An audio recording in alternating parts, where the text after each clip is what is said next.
Someday, this month, a number is going to change in an account somewhere, and you will not have to be present for it. It arrives on a schedule. It arrives as one single substance. It arrives from one single place.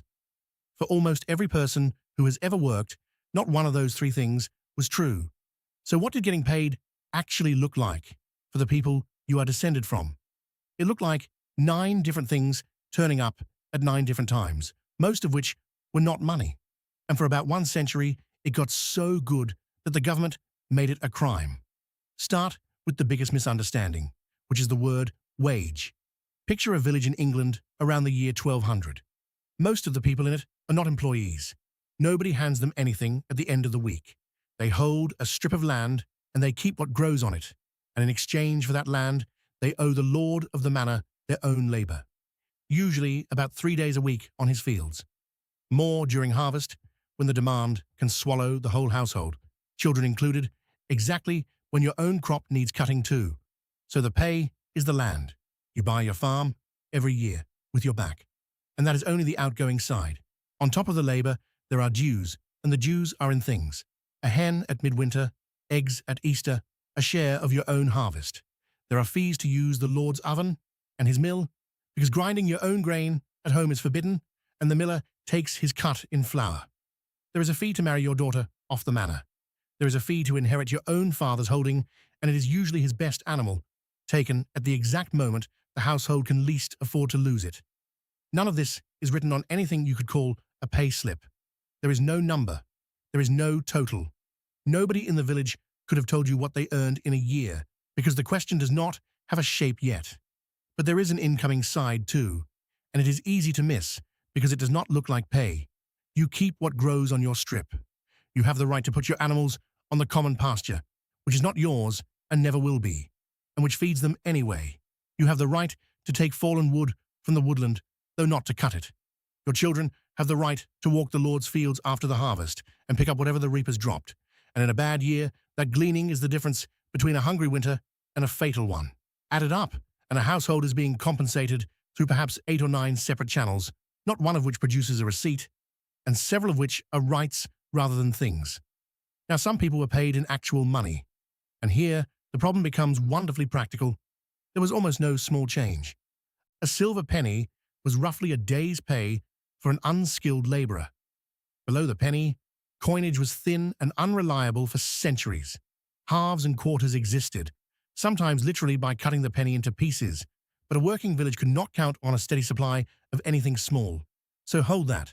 Your smallest reliable unit of money is an entire day of your life.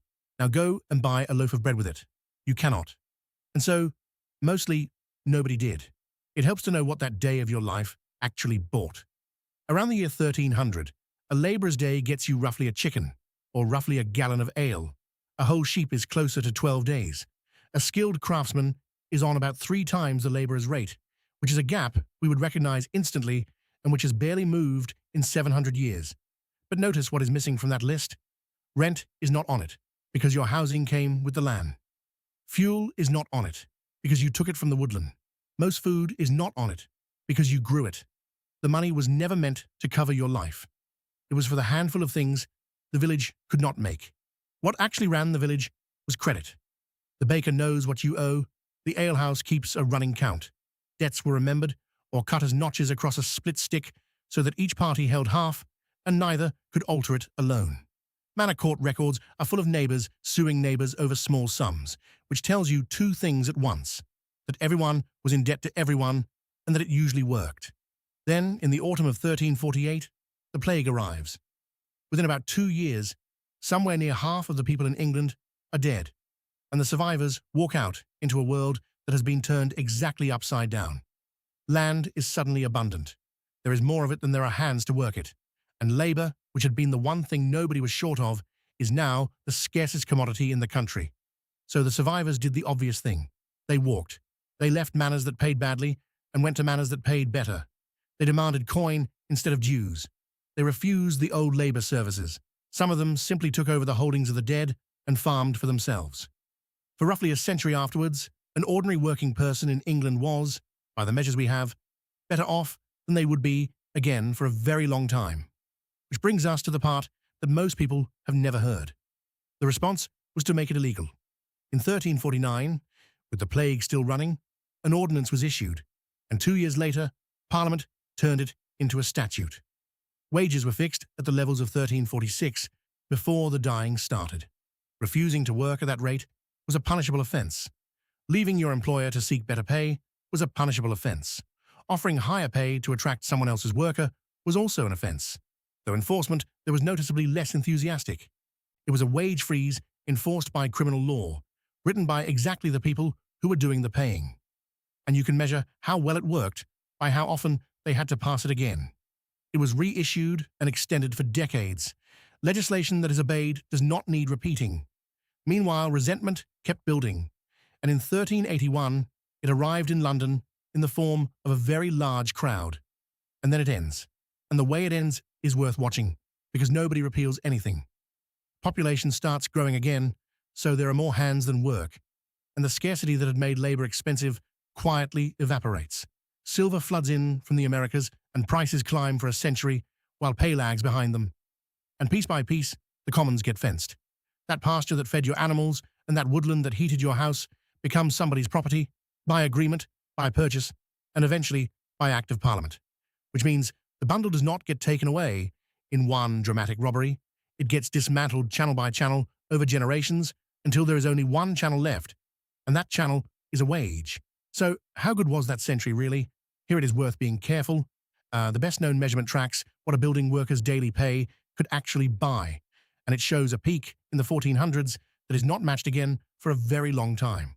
That series has been revised and argued over ever since, and different reconstructions move the peak around and disagree on when the recovery finally came.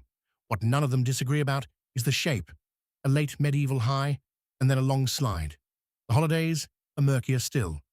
You may have heard that medieval people had a third of the year off. That figure comes from counting up religious feast days, and it deserves more suspicion than it usually gets because most people were not employees. A cow does not know it is a saint's day. The work of a farm does not stop because the church does.